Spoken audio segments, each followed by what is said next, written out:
put butter on the plate so the egg doesn't stick to the bowl. 4 eggs, whisk it, put salt in it, put it in for a minute, take it out, whisk it again, another minute, and you take it out and it's fucking. ¡Órale, Donkeyman! El gordito con la guitarra. I'm the guatón with the style. Make you laugh then stay a while. Story sharp and rhythms bold. Donkeyman's worth more than gold. Baila mi gente con todo el sabor. El gordito manda, se siente el calor. Con fuego y ritmo la fiesta empezó. Welcome to the Donkeyman Show. Arriba mi gente, Donkeyman está aquí. Welcome back to the Donkeyman Show. I'm, of course, Donkeyman, and today we are broadcasting live from Donkeyman Records HQ. Today, I have somebody who has been in facets of my life that I had no idea, but I've recently begun to know her a lot more. I've seen her perform live many times, and she is absolutely fucking flawless live. To be honest, I'm going to say it, probably the best female freestyle rapper that you'll see in Australia, without a doubt, Miss Mikado. What's going on, everybody? Thank you for coming through. Thank you for having me. How are you? Thank you for bringing yourself down. And how's your year been? Oh my goodness! I mean, the whole 2 months that it's been pretty good actually. Quite jam packed, but because I was manifesting, I was setting my intentions for the year, and all I really wanted to achieve was my version of excellence, whatever that may look like. And to me, I was like, okay, excellence looks like taking care of myself. It looks like being the best mum that I can be. I'm a mum. Yeah. You're a mum? I am. Yeah, I am. okay. I have twin boys. No way. They're almost 3. Oh my God. I didn't even know. Yeah, there you go. I mean, wow. Congratulations. Thank you. I mean, what does a MILF look like, I guess? Yeah, fair. But they give my life so much meaning, and the last couple of years have been really about them, and now this year has sort of been a return to me. So that's been really awesome. That's awesome. Yeah. Well, that's a nice little intro. Before we get into this episode, I need to do a quick Uncle Rico update. Okay, what's Uncle Rico doing? Firstly, there's been conspiracies about Uncle Rico, him not being true. Young Soho, you can go fuck yourself. He is true. He's my true uncle, and I copped it last night because of you. And yeah, bro, that's the update on Uncle Rico. Yeah, he's 100% legit. Actually, he did. He tried to pay petrol with a handwritten voucher that said 1 free motivation. The servo guy said no, and Rico tried to counter offer him with a firm handshake, and was kicked out. And he's now barred from every 7-Eleven servo in the country. That sounds like some Monopoly level bargaining. It's just like, I'll give you Paul Mole for fucking... Yeah, man. Yeah. For free rent. Yeah, exactly. I'll give you a get out of jail free card for 3 of your blue properties. Yeah. I think that's how he lives his life, is Monopoly. He just is Monopoly. He just is Monopoly, yeah. He thinks he's the Monopoly. Yeah. Alrighty. Now, today's game. I've got one planned. Sure. Today's game is called The Price is Kinda Right. Mm-hmm. Yeah. All right? All right. I'm going to give you 10 items, and you have to tell me how much you think these items cost. Sure. Okay. There's no point system, so I don't give a fuck about points. And we're just going to see how you go with your general pricing of everyday items. I think I got this. I shop for a family. I could do this. It's good, yeah. Knowing that you have kids now, it's nice to know that you might actually have some of these questions. This is a good game. All right, yeah, I'm in. Yeah. All right. Question 1. Let's do it. Go into it straight away. Mm-hmm. The average price of 2 litres of milk. Ooh, depends on where you go. If you're going down to the servo, I'm paying no more than $3. That is correct. I said $3 to $3.20. Ooh, yeah. I was gonna say, like, if you're paying anything more than $3, you might as well milk the fucking cow yourself. It's insane. How insane is the price of groceries these days, though? Brother, Like, Brother, hold on. I'm going to look directly into the camera. please do. Jim Halpert, zoom in on me right now in post. Come on. But the price of groceries, disgusting. I want to have fist fights in the aisles of the Coles and the Woolies. I only do my shopping at Aldi. Okay. Bulk majority shop, Yep. Aldi, and then I go to the local markets and butchers Fair. for everything else. I think the duopoly, bullshit. Yes. Sorry. Say it louder. I don't think the agree. people in the back heard me. No. Fuck. It's so you stay without. Are you a Costco person? I mean, look, if I had a Costco membership, I'd 100% tear it up. But I think I like to do like small regular shops. Yeah. A lot of people like to shit on Aldi meat. Nothing wrong with Aldi. Nothing wrong with Aldi meat. And to be honest, most of their suppliers, like for example, instead of tiny teddies, they've got teddy tots. It's the best. My it's the kids best, bro. don't know the fucking difference between a tiny teddy 100%. and a teddy tot. It's the same fucking manufacturer. Exactly. Same manufacturer. Exactly. Yeah. That's what I'm saying. Yeah. So, I mean, what are you really paying for? Like $1, $2, sometimes more difference. For the name. For yeah. the name, exactly. And I mean, oftentimes their in-house marketing team will try and get the products as close Correct. to what you expect them to be. Yeah. So it kind of feels like I'm having John West when I'm actually having Port View tuna. Yeah, like, you know what I mean? 100%. Yeah. But it's good. Like it's fine. There's nothing wrong with it. Food is food at the end of the day. Exactly, Plenty yeah. of people go without it. Yeah. So if we can get it into Just us, because of how it's packaged, it doesn't make a difference. that makes us a little snooty. It you know what I mean? does. Yeah. It does. Fucking oath. How are you managing that now? Like, since you had your kids, is it like, and with your music, Yeah. how are you, like, is it a struggle to manage? Obviously, it must be. But I mean, look, if I named a person that wasn't struggling, I'd be a liar. for sure. My situation, I'm a single parent, so Yep. I'm managing groceries for my children and myself on a single person income. Yep. And doing that, you got to get a little creative. You know Props what I to mean? you, yeah. The best way I found to do it is I like to meal plan. I like to Yeah, kind of okay. go in with a game plan because let me tell you, I used to be before kids, I'd be like, oh, I'll get this and Yeah. maybe I'll get the antipasto platter and maybe I'm Yes. going to go and drop like $60 on a charcuterie board. And it's like, mother, Yeah. I do not have that time. Yeah. I do not have that. I really hope I'm not clipping this mic. No, it's all good. It's all good. But I mean, managing it same way as managing anything else. Do a little bit of research, go into it knowing what you need and what you don't. And I Yeah. mean, I wish I had the luxury of just buying whatever the fuck groceries I course. wanted, but that's not the case, children. No. So No, it's not. Do you Uber a lot? I do, Yeah. but like only. I'd say I rarely spend over $20 on an Uber. Yeah, okay, yeah. But you don't Uber groceries, you just Uber like takeaway. every No, night or that's something, yeah. much more expensive. I used to do Milk Run. Okay. Which is like an offshoot of Woolies. But between the delivery charges, they upcharge everything that are on those delivery sites. So typically if I go in like once, twice a week and I'm like, all right, I got my proteins lined up for the week. I know what veg I'm having because I don't always cook the same thing for the kids as I do for myself. Yeah. Very riveting music podcast right now. By the No, way. it's fine. It's all life. It's not a music podcast. This It's is just a a life conversation. podcast, We just yeah. converse and Exactly. But in answer to your question, I just try to be smart about it. Yeah. And I stagger things. Yeah, You know, okay. nothing ever comes out of Yeah, the account yeah, at the yeah. same time. If I pay the bills a couple of days late, who the fuck cares? Yeah. The main thing is that I'm fed, my children are fed, and when my fridge is full, yeah. I don't know, there's something about growing up like in a scarcity mentality that when you've got a full fridge, everything else feels okay. Yeah. So that's pretty much, that's Yes. me. Yeah. Are you Italian? Half. Half? Yeah. So I'd imagine as well, like growing up in an Italian family, you've always got food. Yeah, exactly. Yeah. But the magic of the Italian chefs and the women that I like grew up as role models and Yeah.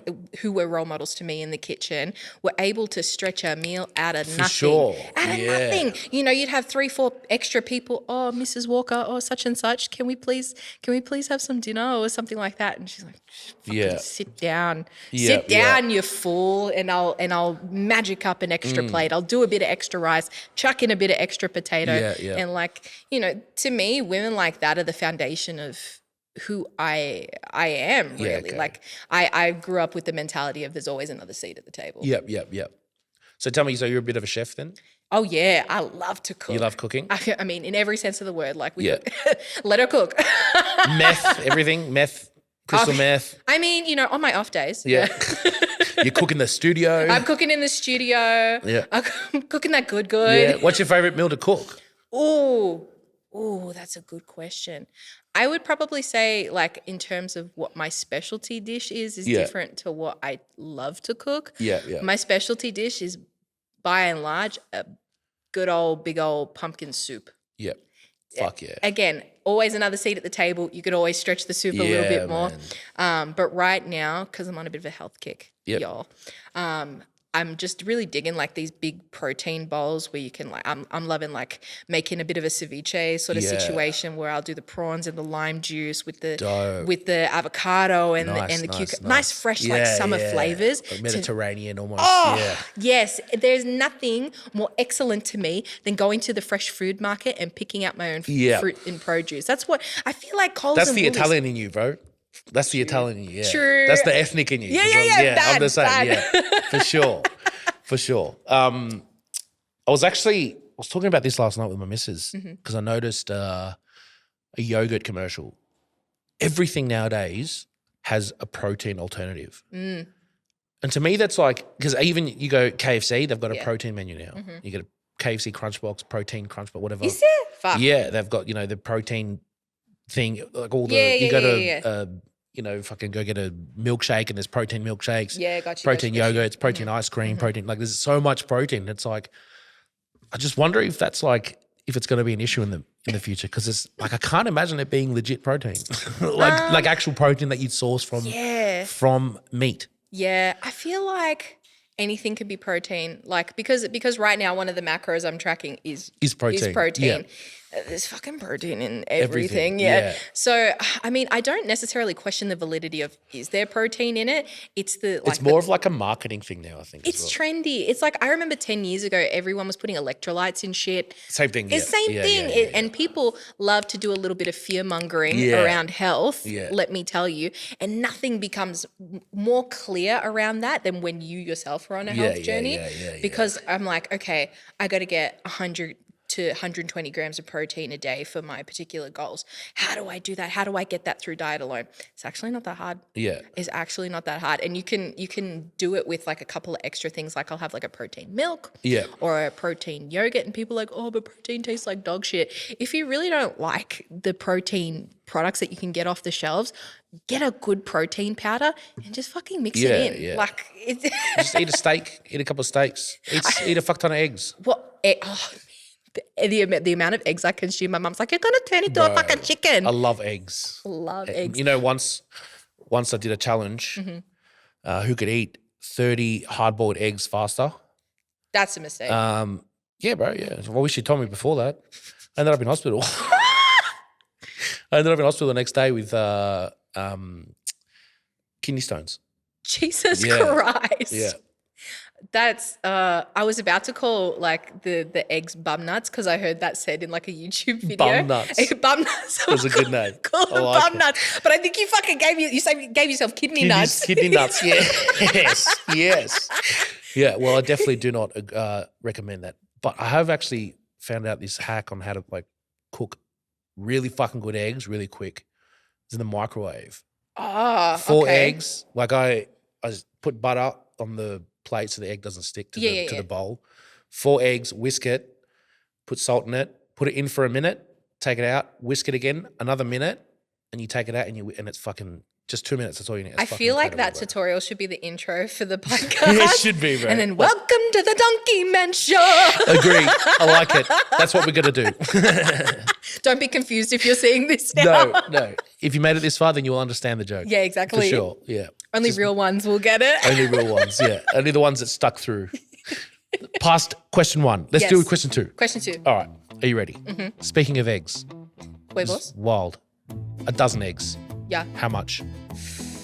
Oh, again, if I'm standard, free range, basic free range eggs. If I'm getting them from Aldi, I think they're usually between $6 and $7. Fuck, you are nailing this. $6.50. There you go, boom. $6.50 is average price. I literally hit it on the button. I said between 6 and 7. Exactly. Boom. Yeah. 6, 7. Go fuck. Kill myself now. Fucking brain rot. Fuck. God damn. You're lucky your kids are 3. If they were like, I think hopefully they'll grow up where they'll probably have their own number system. That they can- Yeah. It'll be like, some weird shit. Yeah, like fucking AI language. Oh my God. My dad showed me this video where like they put the voice chat on one AI and then on another AI. And then once the AI started realizing that they were both AIs, they started speaking AI language and it was cooked. It was like terrifying. What the fuck? like freaking Animal Crossing, like Simlish. Oh, no shit. I do a really good Sim impression, Please. by the way. What is it? Like, Fleabiganortia. Les Fruby new. Susu. Susu. The best. That was awesome. Yeah. I know what one phrase means. Cooch Wilfum means cute dog. It's cute dog. What the fuck? I feel like I need to make an EP called Cooch Wilfum now. You should, bro. That'd be a dope track. Come on. Cooch Wilfum. Done. Say less. Cooch Woofum. Cooch Wilfum. So what Sims did you start on? Oh, Sims 2. Sims 2. Sims 2. Yeah, okay. Actually, the precursor to Sims 2 that I started out on was Sims Bustin' Out, which was a console-only release. GameCube I played that on. Yeah. I played it. I think I played it on Xbox originally. Yeah, okay, yeah. It was at my cousin's house because you know the older cousins, they always have the hookup. have it, yeah. They always have the fucking hookup. And then afterwards, I played like the isometric version, like the Sims 1. Yeah. Because the Sims, like Herbs, Busting Out Yeah. and shit, that was all like around the Sims 2 era. And I think that's when it really like hit fucking peak popularity. Oh, brother. I'm putting in the most fucked up mods into my Sims game. Yeah, I can imagine. A friend of mine, she puts like mad mods into her game too, and she put something on her story that was like has ass cancer or some shit like that. What? Whatever Yeah. makes the game more fun for you, It's babe. wild. That's what I say. So which game are you playing now? Which one? Now, Sims 4? Sims 4. Yeah.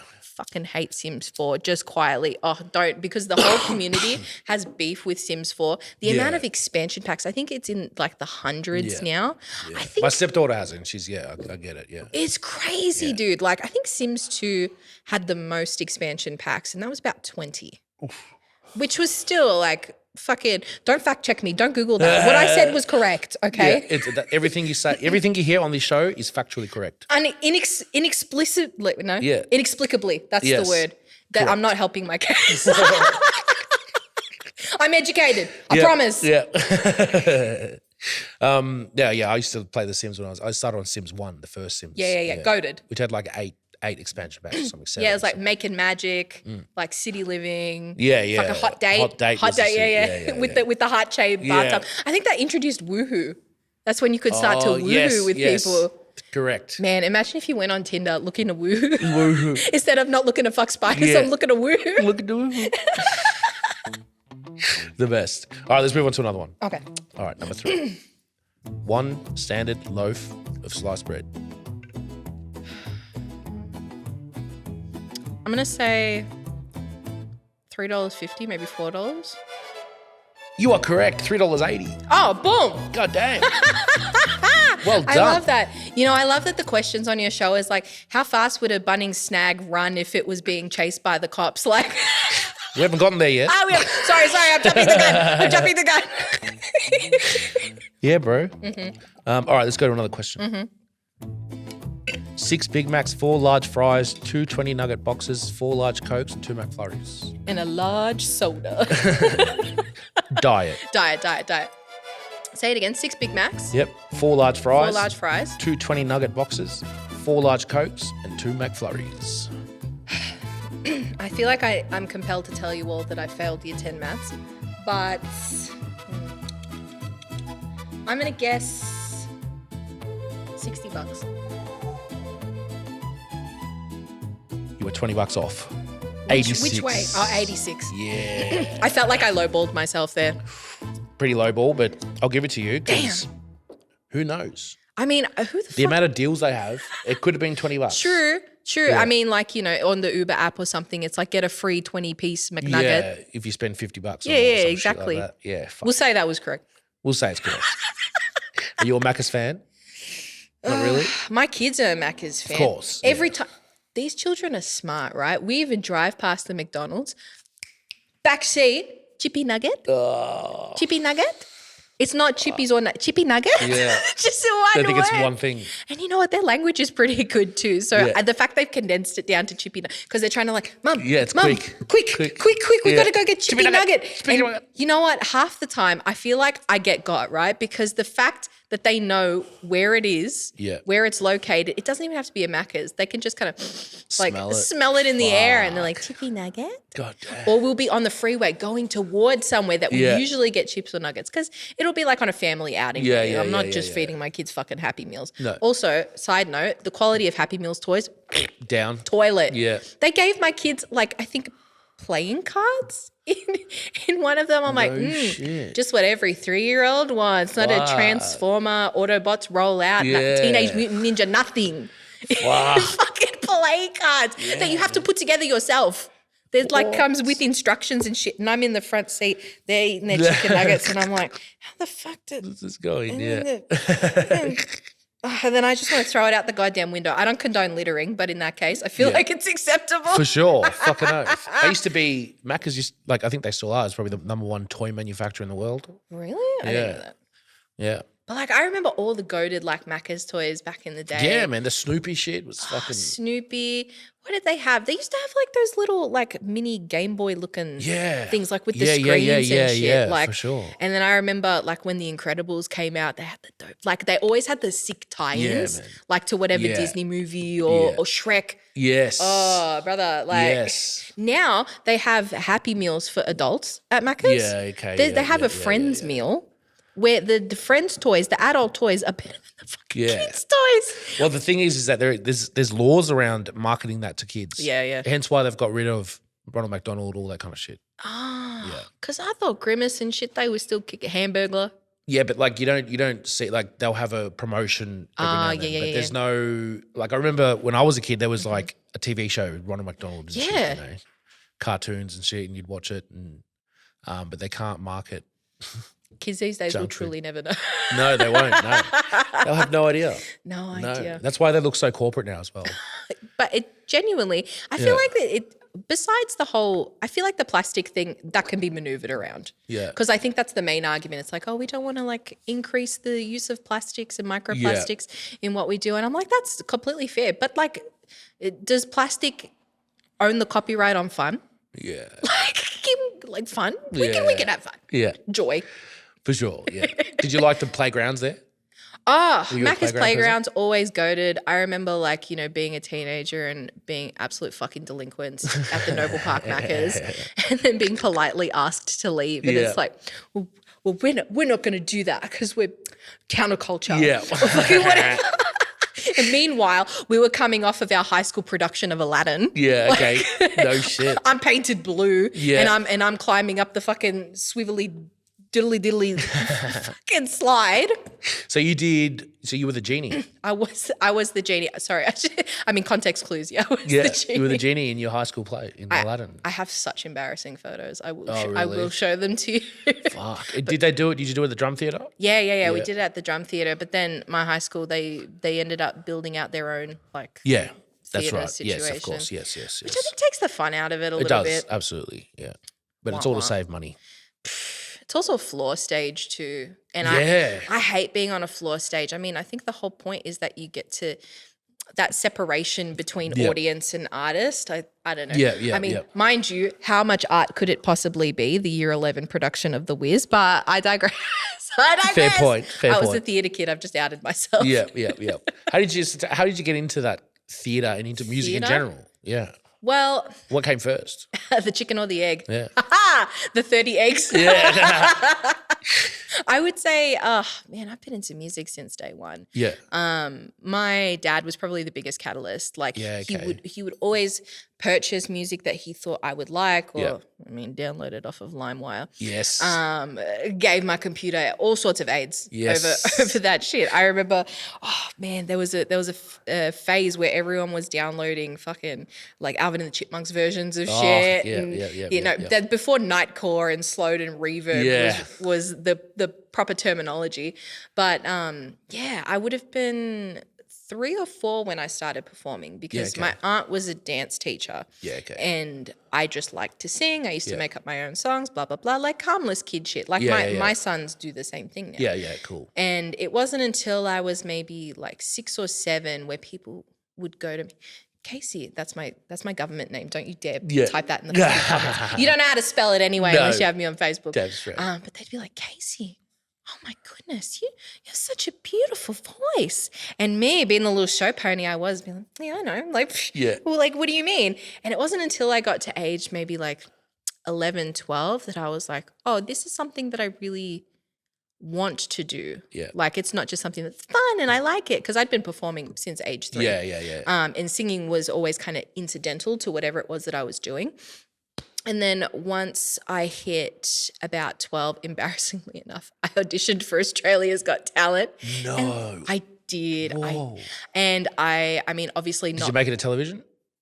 not being wise into, I thought the audition that I was going to was like, this is gonna be the TV. Yeah, one. no. Meanwhile, we're at the forum. I'm in a room up the stairs, and a producer's going, "Sweetie, you have a lovely voice, but you were just too young. Yeah, okay, just too young and too little." And I took it so hard. I remember Yeah. taking it so hard. So, early high school rolls around, and my singing teacher, Miss Tatiana Vega. Yes. Shout out. Fellow Chilean. Yes, she's amazing. I cannot say enough good things about Yeah. her. I essentially, because I enjoyed singing, I auditioned for the high school production, and for some reason, they got all the year 7s into a circle, and she would just go around one by one and kind of listen to us sing the same song. For all I fucking know, it was Twinkle Twinkle Little Star. But she heard the tonality of my voice, and she kind of stopped in her tracks a little bit, and she lingered. Yeah. And she listened to me for a while. And then she moved on. And then I was like, okay, well, that's that. I'm not expecting to get a role or anything, which I didn't. I was just ensemble. But she came up to me afterwards, and because there was a year 7 music program, she's like, what instrument are you doing for the year 7 music program? And I said, well, they gave me a woodwind, so I'm doing clarinet. I played the clarinet in year 7. Mine was the trombone. There you go. Fucking law drop. Yeah, bro. Fitter. No idea. Fuck yeah. I'm going to try and get him on this podcast. I swear to God. Please. He started me, bro. I'm pretty sure I still have his number, or at least his school number, in my phone as McFitberg. McFitberg. I don't know where the fuck that came from. Fuck yeah. But she came up to me and she asked what instrument I was doing, and I said to her, I'm doing the clarinet, and she's like, no. We're gonna fix this up. Yeah. She's like, would you like to do voice? And I was like, would I ever? Golly gee. Like, I was very excited. And pretty much after that, it was all history. Like, each year I applied for the scholarship that they had because, the funds were tight. So if I could put myself forward for this scholarship and still be able to engage in something that I wanted to hone and figure out. I still remember like my first proper year 8 solo performance. I forgot all the words. I was nervous as shit. I had crippling stage fright. And then, as the years went on and I was honing my skills and figuring out what my voice was, I got cast in more of the shows. And pretty much by the time I had left high school, under Tatiana's tutelage, what a fun word. Tutelage. Especially Tatiana's tutelage. Tatiana's tutelage. Say that 20 times fast. Yeah.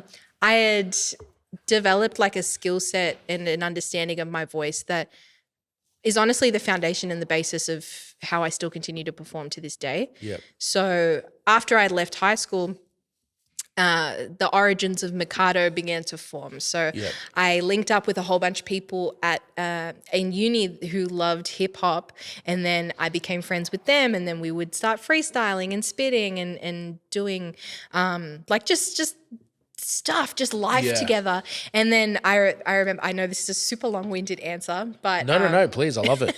It's better than just a yes. This is a podcast. Yeah, exactly. Yeah. I'm giving the lore. I'm giving the story. You know what I mean? So I remember coming up with the name Mikado in my friend Joel's bungalow. Shout out to Joel. And because we had a crew going called Branches, and I got there's a little zoom in on that bad boy. And they would just call me Casey because that was my name. Yep.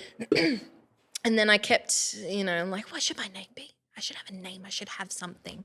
And I was at the time trying to write an EP called Easel, which was about like the synesthesia experience, and each song was a different color. Yep. But I found the color name Mikado, which is like a bright, like if you cracked open a mango and it's that like really bright, rich yellow on the inside, that's what Mikado yellow was. No shit. Come to find, Mikado is actually kind of a catch-all term for a lot of things. Mikado is a type of silk they use in wedding dresses. Wow. The Mikado was also a title given to the imperial rankings in Imperial Japan. Really? Yeah. So if you were the emperor, you were the Mikado.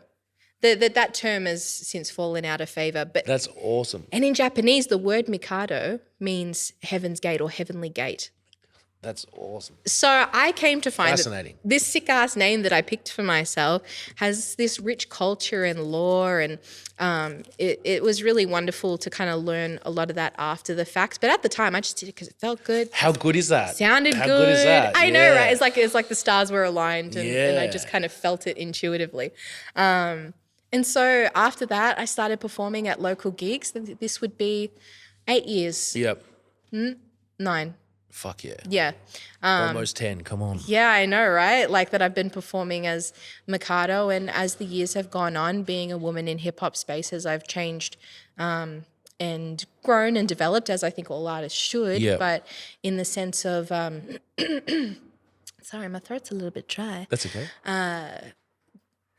of what it means to be a woman in hip-hop spaces. Yep. And, you know, because going into it, I'm like, I love hip hop. I love to rap and I love to sing. How did you get into rap? Like, how did that come about? So that was my dad. That was my Yeah. dad, because he was a massive hip hop head. Okay, yeah. He was running events in the 90s. He was Dope. he was a B-boy. He ran with the B-boy crowd. He was a freestyle rapper Yeah. as well. He never pushed that on me, but it was just shaping of the culture, course. the culture that I was in. And so I was like, about 18 is the first time I attempted it. And my friend Joel, which is how like we kind of became friends, he kind of heard it, Yeah. heard the makings of what I could be. And he's like, let me introduce you to some people. Let me introduce you to some guys. And so I rapped for them, and they were like, oh, you really got something. And let me tell you, like my bars from like 5, 6 fucking years ago, whack by my standards As today. all ours are. So it should be. You should be For like, sure. oh my God, that was dog shit. Oh my God, that was so bad. Yeah, bro. But hip hop has always been like a defining sound for me. But because I was a vocalist first, I trained classically, contemporary, jazz, R&B, musical theatre. Awesome. All of that stuff. So I learned to use my voice in a multitude of ways, and rap just kind of felt like the natural evolution of my writing skills. And so I honed it, and I actually have, I believe, the cultivating the skill of rapping to thank for my love of songwriting. Yeah, okay. Because That's awesome. It really forces you to push your pen. It does, yeah. Yeah, it can be 100%. different. Yeah, exactly.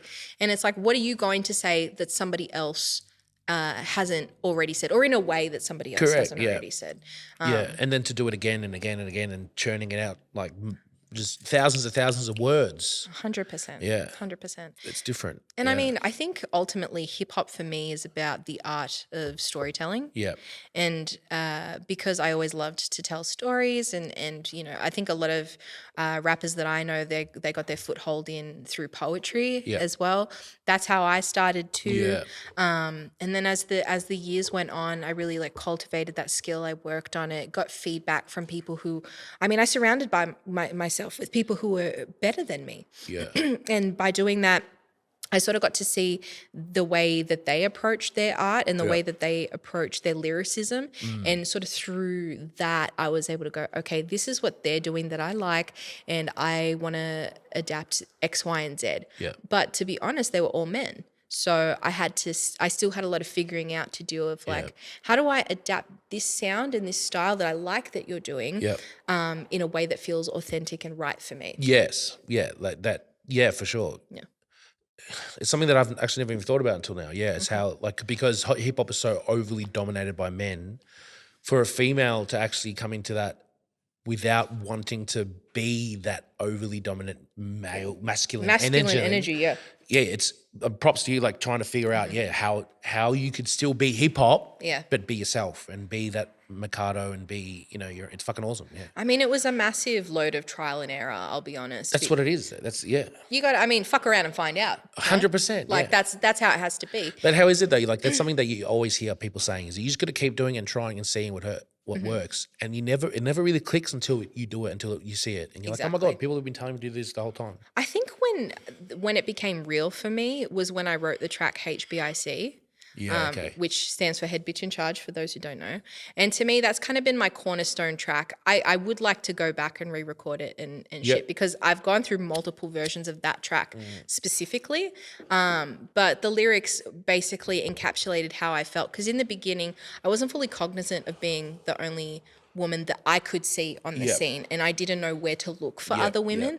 So from my perspective, I was in a male-dominated sport, if you will, because it does feel a little bit like combative. And it is, the way that we all approach what we do, and in terms of the live performance space, it can feel a little bit combative. And I really had to sit internally and think about, well, I don't like, what do I like and what don't I like? And I don't like the fact that a lot of these men refer to women as bitches. Yep. And that was just something that I got really hung up on for a while. I was like, I'm not a bitch. Yep. But why should I be referred to that way? Oh, no, not you, other women. Well, why are they the exception to the rule? You know what I mean? So, again, marinating. And then I wrote this track, Head Bitch in Charge. And the second I did it and there were women in the crowd, they came up to me afterwards and they're like, I really fucking love that song. Like, that song meant everything to me. I loved it. It made me feel so good. It made me feel so powerful. Yes. And then once they started telling me that they felt powerful, that's when it clicked. I was like, I'm about power. I'm about power. I'm about reclaiming power. I'm not about holding my power or authority over anybody else except myself. Nice. And being that authentic to your power invites other people into their power, especially, if you're a minority in this game. Right? Like, power is definitely, like, power imbalances specifically is something that you can be acutely aware of whilst you're in it, that other people with privilege aren't always aware of. And they're like, well, what do you mean? I thought this was an open space for everyone. I thought this was a safe space for everyone. And I was like, yeah, you thought, but me being someone who doesn't benefit from the culture that you've set up is telling you, hey, maybe we can approach it this way or that way. Yeah. And sometimes I feel like just by being on stage invites challenge. Because some people are like, oh, you're really good for a chick rapper. Zoom in. It's insane. For a woman.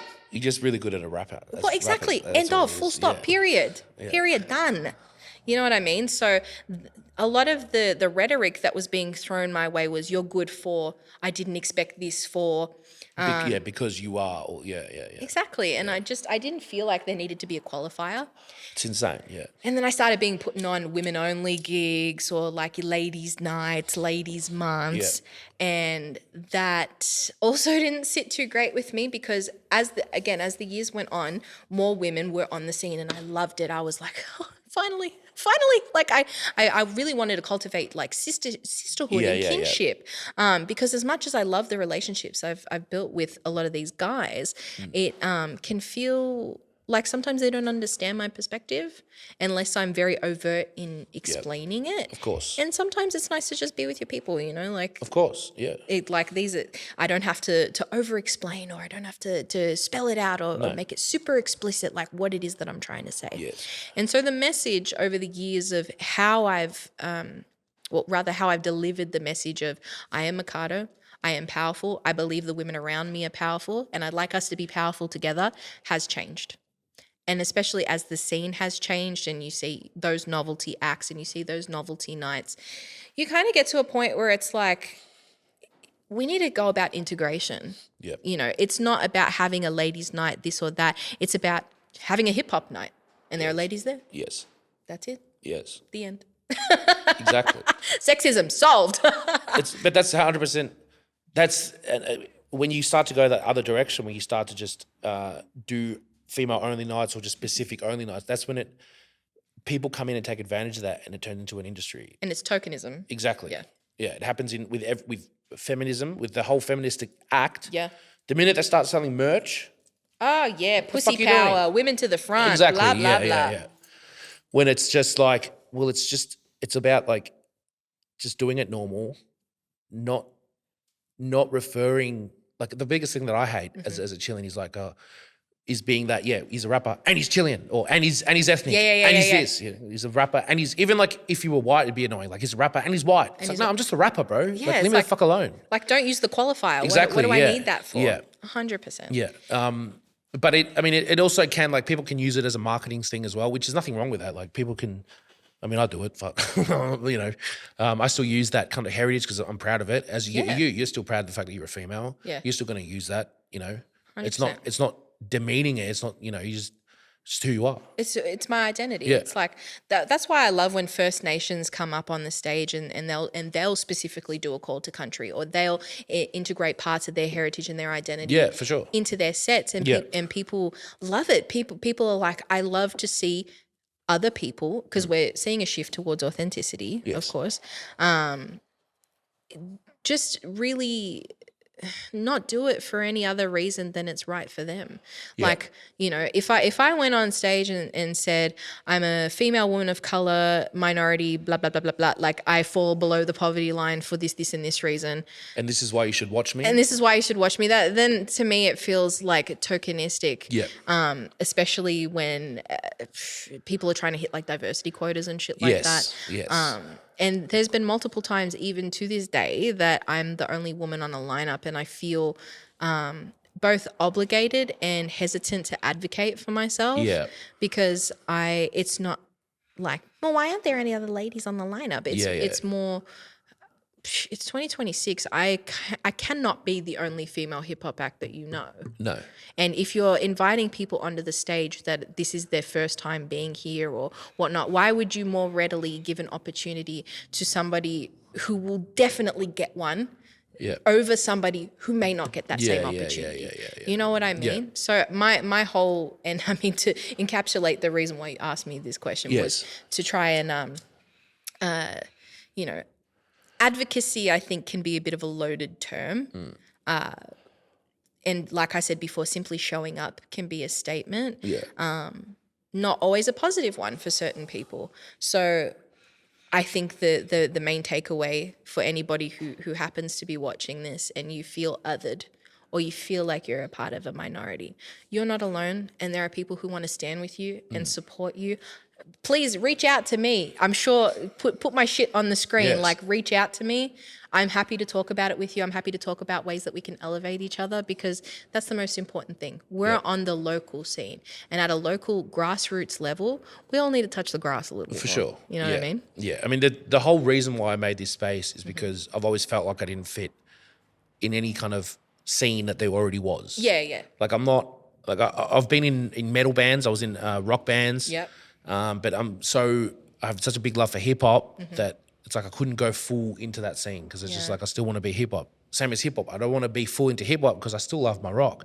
And the music that I make is a combination of all three, of all two, of everything, including the Spanish type shit. Like it's all everything. And so I'm like, well, people aren't going to put me on shows because I'm not strictly hip hop and I'm not strictly rock.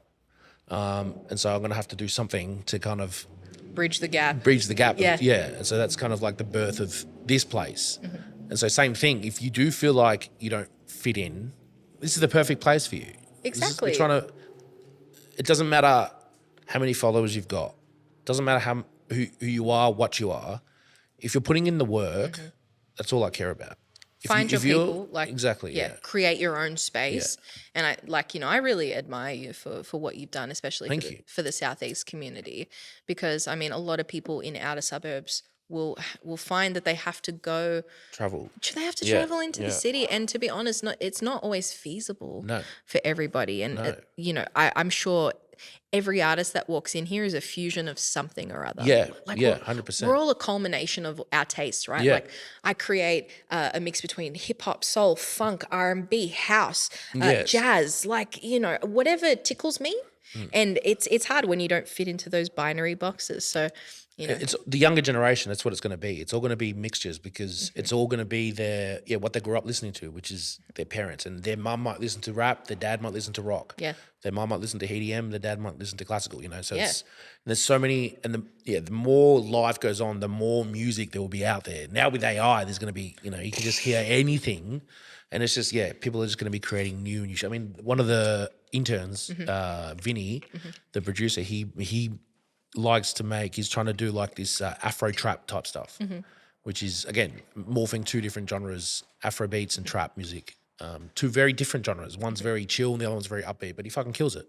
But why does any music genre exist, right? Like because, For sure, yeah. Because we fuse things together. Like rock and roll today means something very different than what it did in the 50s. Like, you know. Yeah. So I think it's really cool when people fuse sounds together. I mean, when people stay in their lane, that's fine and that's good. Like, no hate to them. No, for sure. Like if you find what sounds good for you, that's great. But I always get really fascinated with people who are just basically trying to smash genres together and like see what happens. Yeah, 100%. Because you never know, like you could stumble across like greatness, like gold. Yeah. Exactly. Like right now I'm playing with like a hip hop house sound that fuses like a few elements of R&B, like UK garage, things like that. And that's why I think some people are drawn to my music because they're like, you're weird. I like it. Yeah. You're a little strange. Fucking oath.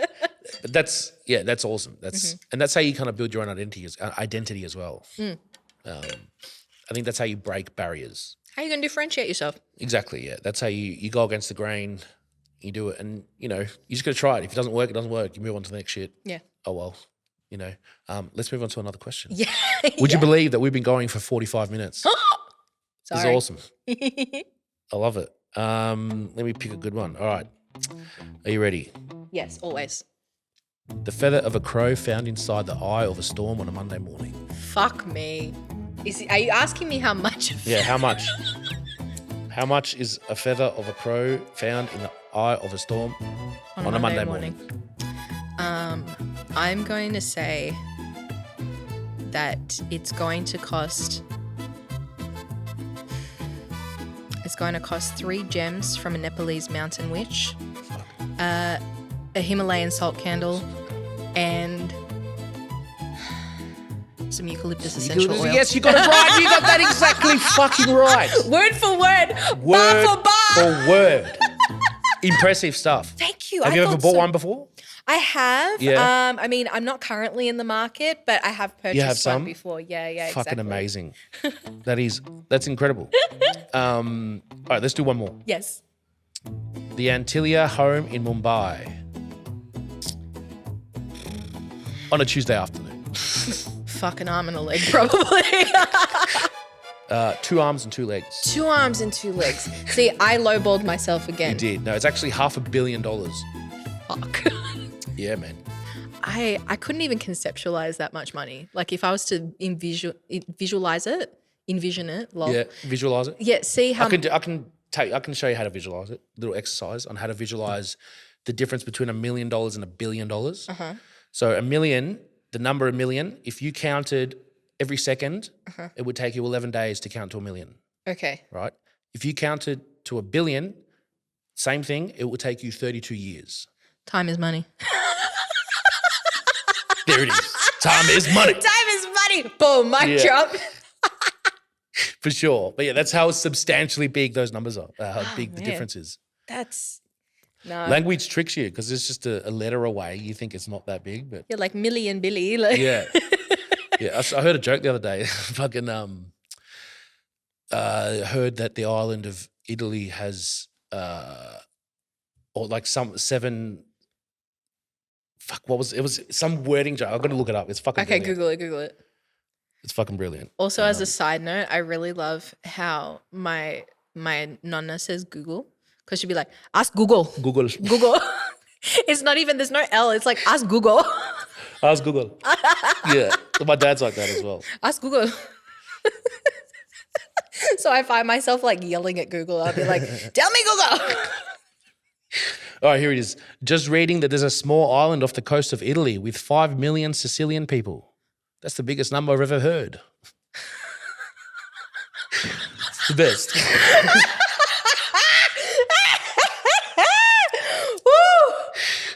Oh, man. Fucking 5 million Sicilians. Yeah. Ooh, oh, It's man. good shit. Now, before we wrap up, is there anything that you want to share or that you're promoting or you got any shows coming up? Yes, I am actually releasing a track on March 6th. Fuck yeah. It's called Ready, Set, Walk. Dope. And this is a part of my hip hop house era. Awesome. I'm really excited for it. I've been sitting on it for a little bit just because I've been wanting to get like the campaign stuff right for it. But that's coming out on March 6th, all platforms. I'll have a pre-save link up very shortly, but you can find all the information in my Instagram. I'm going to like here it is on the screen. Come find me. I'm a menace. That's why you're here. Exactly. Yeah.